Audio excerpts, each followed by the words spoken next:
All right, so today is the abstract section of our Panda.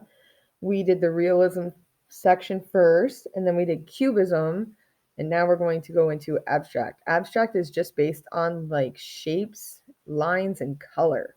Whereas cubism is based on like angles of different things that you can see and a little bit of shape, but not as much.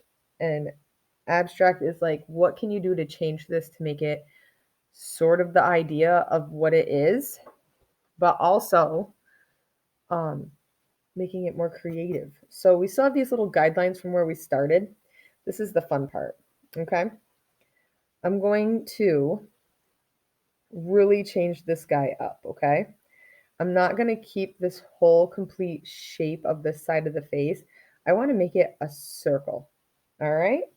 So I'm starting right where I should be starting, right over here. And I'm going to bring this out completely. I wanted this guy to change up a lot. So this is what I'm doing right here. I'm going to erase this little guideline for his head now.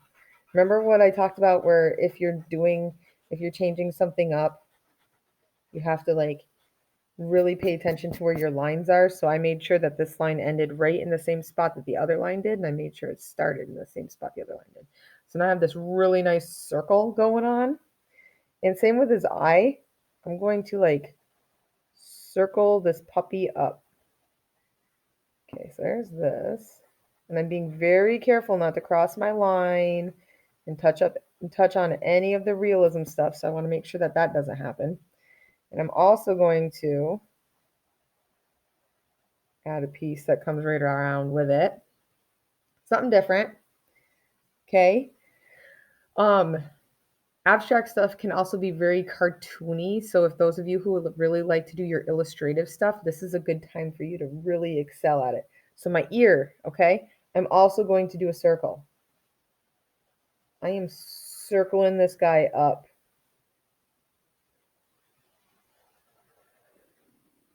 All right. So then I'm going to erase any little extra guidelines that I got going on.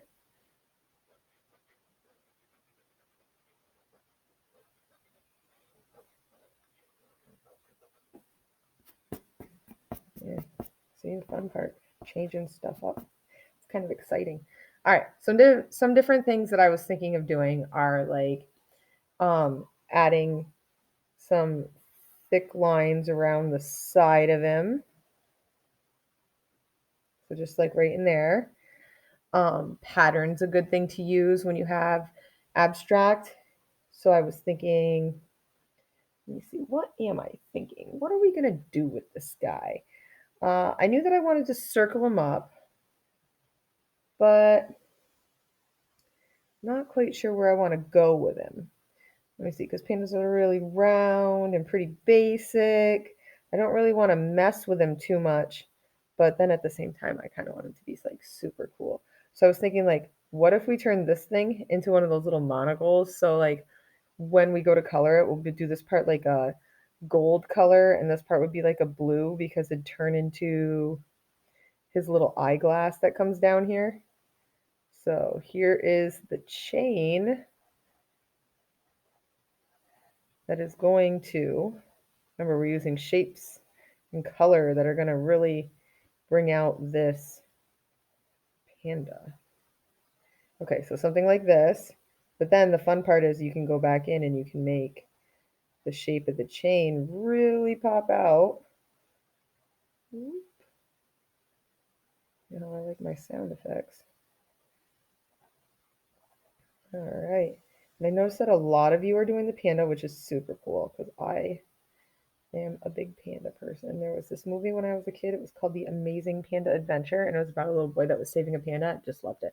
So, anyways, you could use this in two different ways. This could be like the little monocle that's on his eye, or it could be like his trail of tears, because remember the panda saw people cutting down the forest and it made him sad. And then there was a forest fire that also made him even sadder because he lost his friends. And the soot got on his hands, and when he rubbed his eyes to get rid of the tears, that's how he got his black marks on his face and on his ears and on his arms and legs, and they stayed forever. If you don't know that story, I can email it to you. It's actually really cool. So, really neat things. We're doing abstract, and I changed some stuff up over here. So let's see, what else do I want to do? I know that if I was going to do something in the background, I would do like circles because I keep this really circular because that's where I'm going with this one. So if you decide that you want to add like polka dots and stuff in the background, that would be super cool, especially if they're like bubbles that are over top of each other. I love things that overlap. It creates so much more depth than things that are just by themselves. So if you have things that are overlapping, it makes them more interesting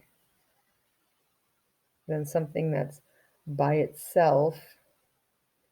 Okay, so keep that kind of stuff in mind.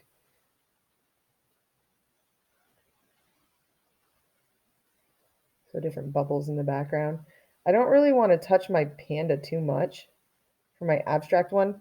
My lion, I gave him a ponytail and did some other stuff with him. It was really funny. But this guy, I don't know if I want to do anything else really to him. I want to keep like this abstract idea for him, but I don't really know if that's something I want to keep going with. Like, do I want to add anything in here? I'm not sure. Guys, I'm just kind of winging it.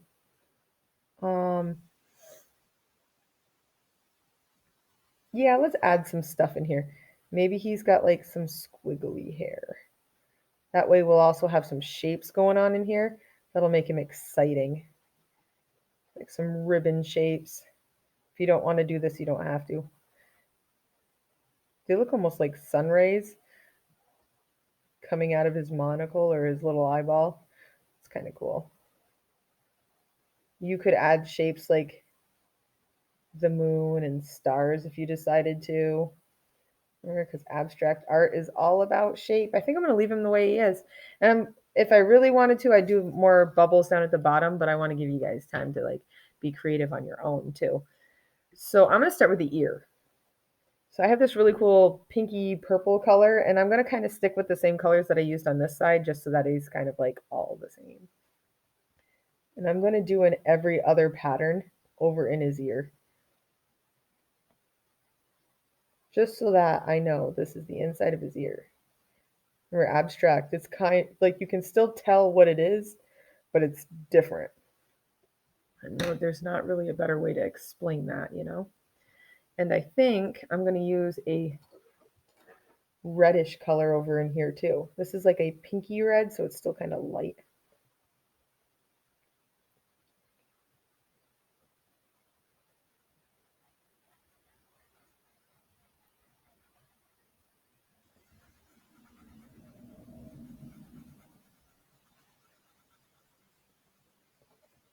I'm going to fill in some spaces. A good artist to look at for abstract stuff is Kandinsky. A lot of his stuff actually isn't what people think it is, but the reason why they're drawn to his stuff so well is because um, they they feel like it's what they think it is. How else do you say that to make it work, you know?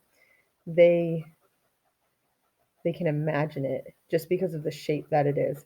Like people see faces in his artwork or boats and stuff. So if you get really curious, a good abstract artist to look at is Kandinsky.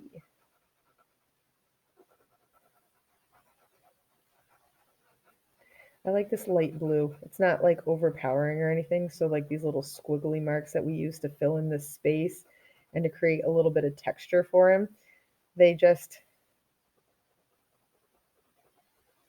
they're not overpowering. When we get all our other colors in, they'll just work, which I think is great. I'm also going to use these on the inside here because like I said, our monocle could also be a little closer for you guys. Our monocle chain could also be tears from him crying because the forest was getting ruined.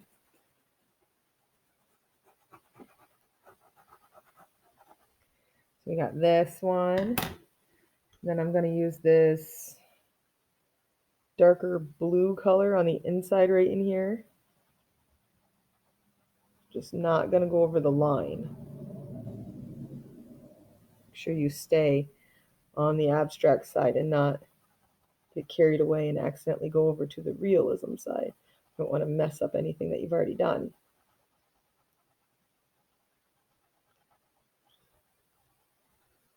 So we got this. Let me even go back over here and do some bubbles while I'm at it, just to do them. I really like them. I like this blue too, so that's probably part of it. You know, my favorite color is blue, and I like this one. This one's a nice, fun blue over here.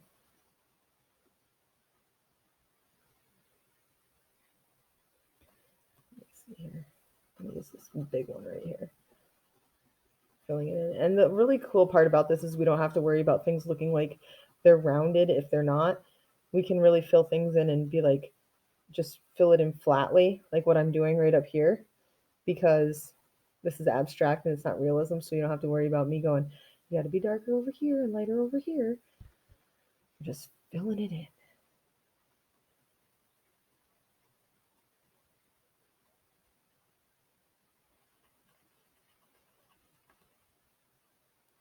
Yeah, that's nice. I'm going to grab a purple and do the top of the ear right over here. Really nice dark purple right here. It's going to help that little dark area for his ear. Remember, stay on your own side. Don't go over into the realism side. We're not being realism right now. We're being abstract.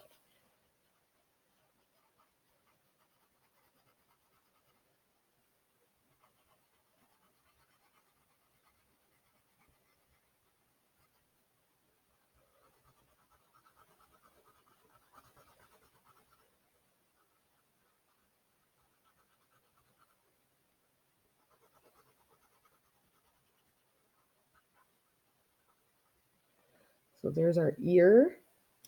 And I am going to do this line around his face right here with the same purple.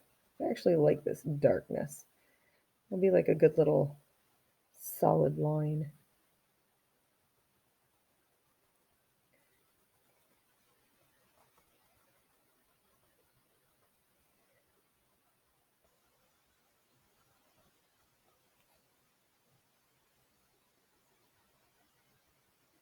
And it's okay if they touch each other and, you know, they're the same color and they kind of look like it's just one continuous area. That's not a big deal.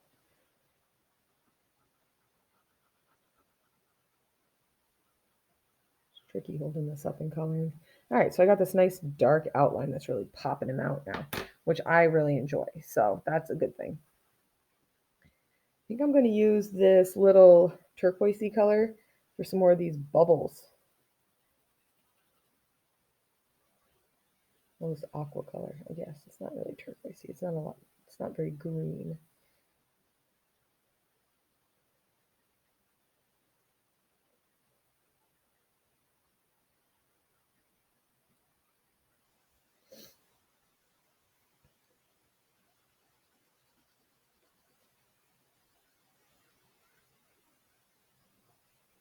All right.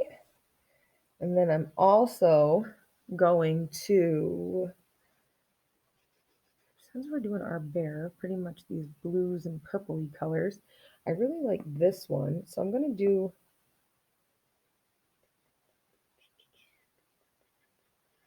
yeah, I'm filling him in with this color. I really like it. So we're going to do this.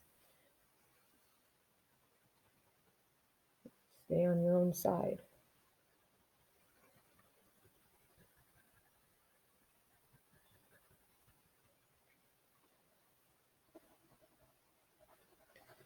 There's the other trick, going around the shapes that you already made. Tricky stuff.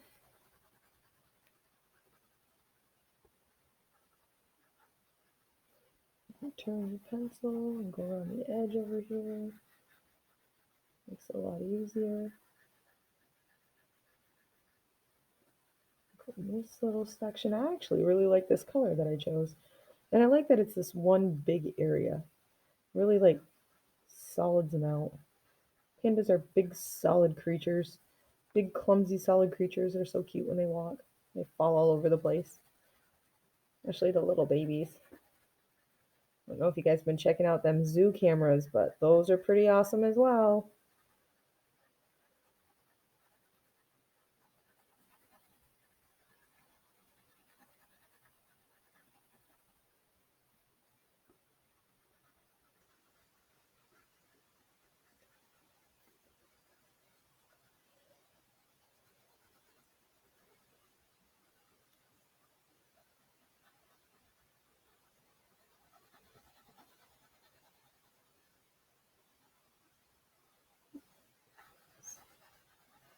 Really close to that.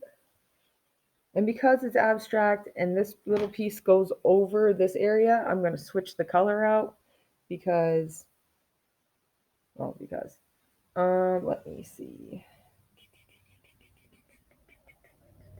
I'm going to do purple. Let's see. Get this purple. Is it too close to the other? Nope, we're good. All right, let's do this really quick. This purple's a lot lighter than the other purple, which is awesome. I'll change his little color out for his little body section.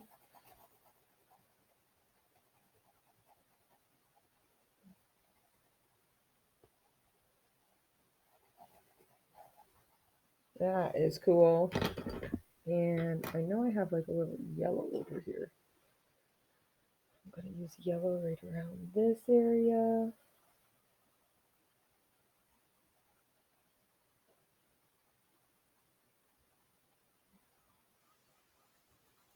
Be careful not to cross over into my blue section because yellow and blue make green. We don't want to do that. Look at that. Now you have like a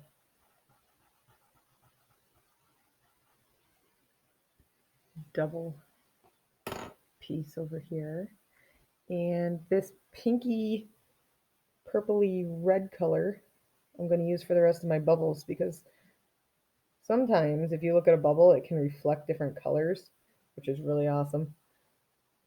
When you get into Studio Art 1 with me, we make soap bubbles on black paper with colored pencil and pastels, and they look super awesome. We do them step by step, and you always have them looking really cool. And we do realistic marbles, which is super fun. Slightly stressful sometimes, but most of the time they're pretty awesome. All right, here is our abstract side of our panda. All right, can't wait to see what you guys make.